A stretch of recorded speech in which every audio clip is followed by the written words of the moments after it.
So Valtteri Bottas is back at Mercedes. He's been testing actually recently for McLaren as well. The man is very busy right now in Formula 1, despite not driving officially on track during Grand Prix. He's the third and reserve driver in every sense of the word. And some people were thinking it was kind of a cynical ploy by Toto Wolff, just in case Kimi Antonelli was not quick enough when he made his debut for Mercedes in 2025.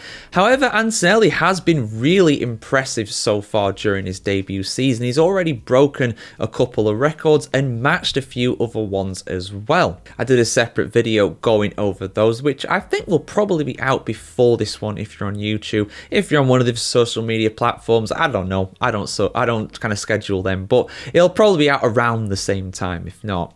Now, Bottas actually deserves some credit for how well Kimi during Japan. I mean, he was notably impressive on how long his long stint on the first set of tyres, those medium tyres, nobody took him as far as he did. He went over half the race, and in the result of that, he actually did lead the Grand Prix for a bit as well, albeit, of course, not in the net lead, but still led it. And that was one of those two records, of course. The youngest driver to ever lead a Grand Prix in the history of Formula 1.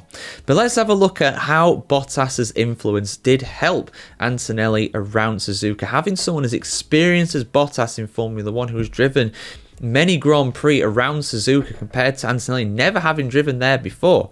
That is a big difference because it was a very difficult weekend with the weather, very cool, very wet as well at the start of the Grand Prix, and of course grass fires. Yeah, grass fires taking place during qualifying and practice as well. Let's have a look at what's been said here on the F1 Chronicle.com as always. Valtteri Bottas deserves some credit for getting Kimi Antonelli up to speed at Suzuka. That is the view of the Mercedes team at Suzuka, according to Automotor und Sport's Formula 1 editor Michael Schmidt. Having lost his Sauber seat, former Mercedes race winner Bottas returned to the German marque this season to keep his name and face in the paddock. The Finn enjoyed a TPC test day with McLaren last week, as he could also be called up by that Mercedes-powered team to race if required in 2025. I believe he also technically has a similar role at Williams as well, if I'm not mistaken. Bottas is already linked with Cadillac for 2026, but until then he is attending all Grand Prix as Mercedes' reserve driver, with duties doubling up as a kind of mentor to the 18-year-old rookie Antonelli. I'm not going to lie, the teenage Italian admitted after qualifying at Suzuka. I was pretty lost and having very little confidence.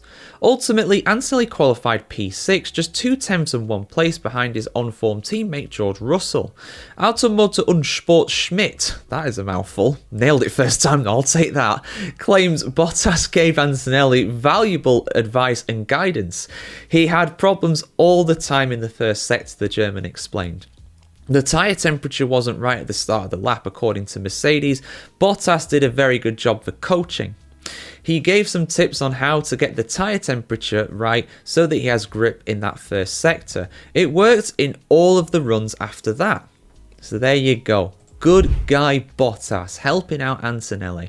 That first sector of Japan is an absolute onslaught. I mean, it still blows my mind that those guys go flat out through turn 1. They only brake going through to turn 2. And we saw with Jack Doohan, who is another rookie, how dangerous that is as well when it goes wrong. His DRS flap did not close. He messed up, unfortunately for him, and the results were catastrophic. Thankfully, he was okay relatively and competed in the rest of the weekend, but that easily could have been the end of his running in Japan. So there we go, guys. He was struggling with the first sector, was Antonelli, but then he called over Valtteri Bottas. Why don't you come on over, Valtteri? I couldn't resist. Sorry, guys. Ever since I saw the headline of this article, I had to say, I don't think anybody's done that pun before, and nobody will again probably, but yeah, I think it's great that Bottas is doing this. I think it's great for him as well. It makes him look like someone who really wants to be in Formula 1.